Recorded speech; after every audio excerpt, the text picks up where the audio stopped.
During the 20th century, dozens of working women became overnight celebrities.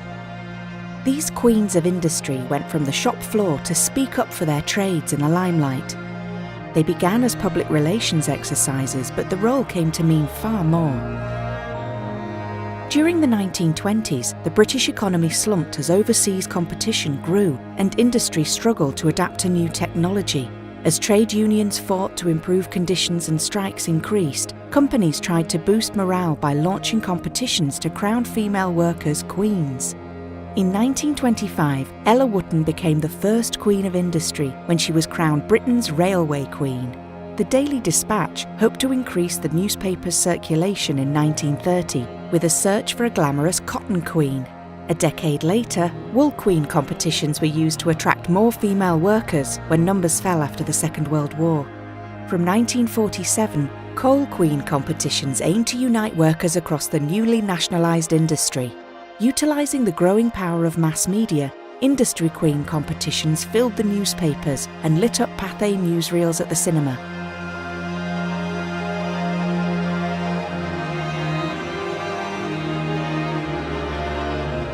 Deborah Barry was crowned Northumberland Coal Queen in 1982, towards the end of the Industry Queen era. My father had seen an advert in the local newspaper saying that they were on the hunt for Northumberland Coal Queen. I was very proud to represent the community because my father had worked underground from the age of 14, and my grandfather had worked underground and my great-grandfather had worked underground. So for me, it was a real tribute to the industry, and it was my way of being part of the same industry and showing how proud I was. It was also important to me to be part of the community. I was chosen as Northumberland Coal Queen the evening before the Northumberland Miners' Picnic, which is an annual gathering of the mining communities. We had the secretary of the Northumberland Mine Workers Union, and we also had Neil Kinnock, who was leader of the Labour Party at the time. They were the main judges on that evening.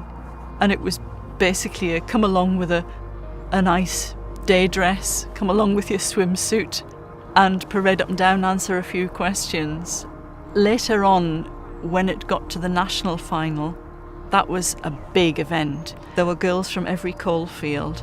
It was all new to them. They weren't used to being primped and presented. The railway and coal industries had few female workers, so queens like Deborah tended to be family members of male employees. The textile industries, however, had large female workforces. Doreen Kerfoot was working as a weaver when she became the Yorkshire Wool Queen in 1947. I've just been fortunate that I've been popular, and I enjoyed it very much and did my best. People used to touch me, see if I were real. That were all part of it, you see. Industry queen competitions were undoubtedly sexist. Entrants were often judged on their physical appearance by male industry bosses, yet winning queens also had to demonstrate knowledge of their industry, public speaking ability, and the passion to champion their cause. I gave a speech. It wasn't easy, and I can remember it today. I could tell them I was a weaver, the things that we'd learned in looms, but I got up and said what I thought. And I thought, oh, I've done all right there. I did a bit of opera as well for them, which they were amazed at, the ordinary lass that from Batley could do it. I went underground in 1982. I went down at Ellington Colliery and I joined a shift early one morning and spent several very dirty hours underground exploring. And it was an absolute revelation, because you think you know what it might feel like, but there's nothing like being in the pitch black. It's just surreal. I know lots of people found it quite frightening underground, and some men went under and would never go back a second time. It's not something that I'd want to do myself on a daily basis, but it was a really enlightening visit.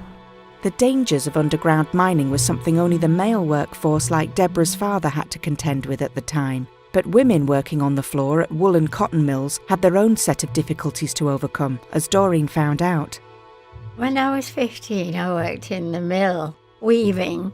I started work about 8:30 in the morning, The working environment was very different then. You've got to be careful.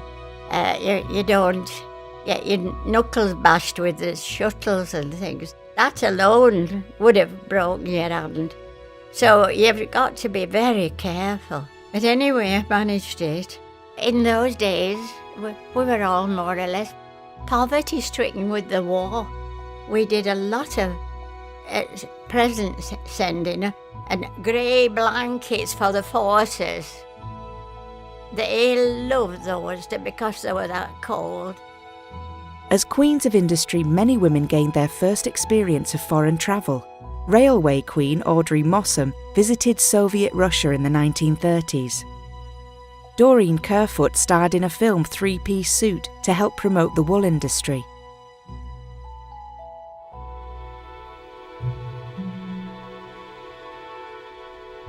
I think my family and friends thought it was just typical of me. I did a bit of amateur music and drama, so it was just another performance. But at the same time, I think they were very proud of the fact that I had been selected to represent the Northumberland mining community as part of a national competition as well as on a local level. So they were very proud that I was there representing them. I think the main role of Coal Queen was probably to add a lightness to an industry that could be seen as otherwise being a bit dark and dangerous. When I became Wool Queen, they were proud of me. I was in a position to help so many people. Rhiann founded a Yorkshire textile fashion business inspired by the heritage of northern industrial communities. I'm Rhiann Kemperdue-Miller and I'm the founder of Kemperdue-Miller British Headwear. We specialise in flat caps and baker boys, all sourced and manufactured in Yorkshire. We're based at AW Hainsworth in Pudsey and they make the cloth for the Queen's Guard. There's a lot of similarities in some respects between someone like myself and what I'm doing now and someone like Doreen Kerfoot and the other industry queens then, in that I think there's a sort of loyalty to the local area. I just want to see it thrive. And I imagine it's probably the same drive that they had back then that was driving the Queens of Industry to do what they were doing and promote in their way, even if it's a different method, it's the same driving force behind it. I have an affinity to be here. I think the people are incredibly honest and it's grafters. People here are grafters. And I think that's what, in my product, it's kind of, a hat that's meant for grafting. And I think that Yorkshire has got this kind of incredible wealth of creative people. You've got hat makers and bag makers and jewellery designers and fashion designers and weavers. And there's this kind of community of people coming through, a lot of women actually, business founders in that area. It's a good time to be in Yorkshire, I think. It's such a wonderful place is Yorkshire, and down-to-earth people that can do something about what they want to do. If they want to do a thing, they'll do it. I think the whole concept that something as gritty as industries like the railways and wool and coal have beauty pageants and queens and that get to travel and go on catwalks and wear sashes. I think it's fascinating, the juxtaposition of the grit with the glamour. A lot of what we're seeing is visual, it's pictures. Be interesting to know how much influence the Queens of Industry had and what that knock-on effect then was in terms of, women's rights and aspiration, I suppose, for the sort of, the generations to come afterwards.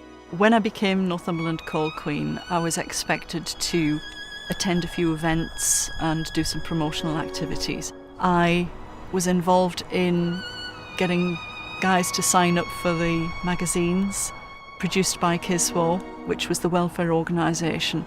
Also used the Coal Queen as a little bit of a PR person. On more than one occasion, I sat on the back of a float and waved at people as they were promoting coal as the fuel of the future. It wasn't just about being a pretty girl, it was about actually having a role in promoting the industry and supporting the future of it.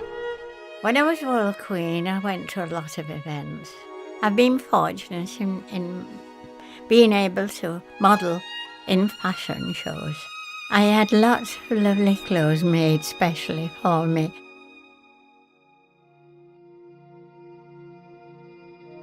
I think probably the biggest shift from what I can see is that then I think it was very much about kind of how you looked and, you know, your appearance. And the main difference is that, you know, if you're going to get anywhere in any kind of industry, it's based on not what you look like, but on what's up here and your integrity and your business knowledge. And that's male or female. You just got to kind of, know your area. Obviously, then it was a huge honour if you were the queen of your industry. It wasn't an intensive competition. It was about a girl from the local community. Those people who say that it might have been a little sexist at the time, it may well be when you look back. At the time, it certainly wasn't. It's a different world, and I think we just have to look back on it and just reflect that it was of its time. Most women now, that certainly that I know, would rather be the boss than the pageant queen any day, and that just goes to show how far things have changed. But it wasn't seen like that then. It was an honour. But I'm not sure that the whole sort of sash and crown and pin-up thing would work. The beauty pageant model is kind of a bit outdated now. It'd be really interesting to know sort of chronologically where the shift went from being a pageant queen and a queen of industry in that sense into sort of equality and women's rights, and where the shift was, where the sort of correlate, if there's a direct correlation between that and now, where you have mills like here where you've got lots of women in management and the sort of, I suppose you could say, the power positions. Although railway queens were rarely workers, women have been driving trains since the 1970s. Karen Harrison became Britain's first female train driver in 1978. Following in her footsteps, Chelsea drives on national lines across the UK every day. They announced a driver programme coming up and they wanted 75 drivers to drive this new Zuma fleet that were coming in. And an absolutely massive, exciting opportunity. So I thought, this is going to be my year. I'm going to apply for this job and see what happens. So yeah, now I'm a train driver. I want to jump off the train first so people know that it's me. The reaction were incredible. They were like, really, are you actually going to drive them fast trains? Are you going to start on the little trains? And I was like, oh no, I'm going to be driving these. I'm going to be still working for Virgin Trains, East Coast, Even colleagues on board the trains, when I applied and then were successful, it urged them to want to apply. They wanted to then do more and push themselves out of their comfort zone. And since then, there's now 7 more female trainee drivers that have put forward that are under 30. Being given the title Queen of the Industry would have had a massive, positive, humongous effect on the whole life. Now you're that queen, you're a role model and people look up to you, and then over time you'll find yourself doing bigger and better things and being part of things that maybe you wouldn't have ever considered. So we're going to use that person to the company's advantage, to the industry's advantage, to make the company shine, because this person's just an individual that wants to get on and be proud and do well. If someone from 20s just all of a sudden rocked up next to me in a sort of grey attire, I would just be like, high five, sister, But women can be beautiful and intelligent and smart and highly respected. Yeah, so I feel like these women have carved the way for all other women from all around the world, from all different industries, age, cultures, everything, to be able to say, they did it and we can do it too. Their stories were long neglected, yet industry queens are now being honoured for their achievements.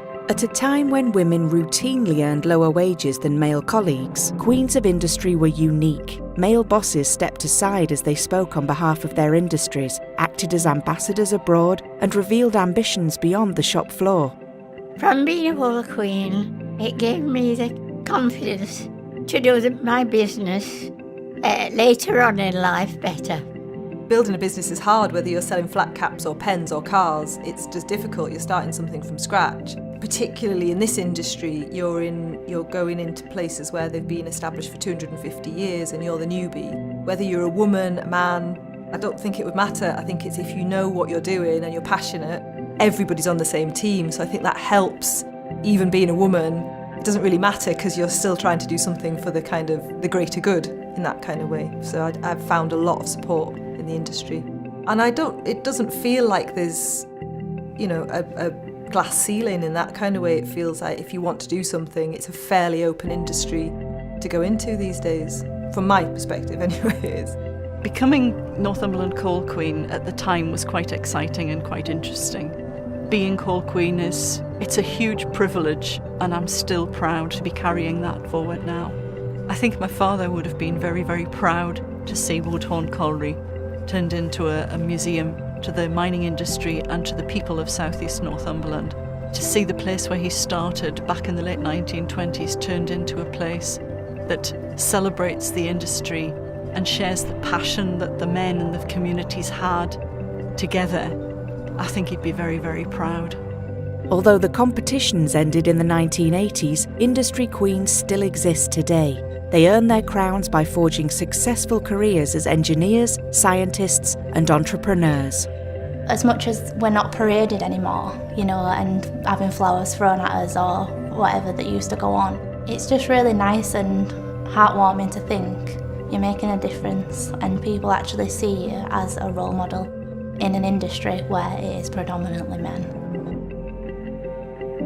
Currently, it's not a total balance of male and female roles. In time, with inspiration through others, myself and the 7 other female trainees, all the women that are on board may want to progress, may want to venture out. They're not going to be scared anymore. The sense of pride that you feel when you've changed a stereotype, for everyone to look at you and think, I want to be like that. That could be me next. Yeah, I don't believe anything to be unachievable. If you put your mind to it, anyone can do or be anything that they want to be, so I'd just say go for it.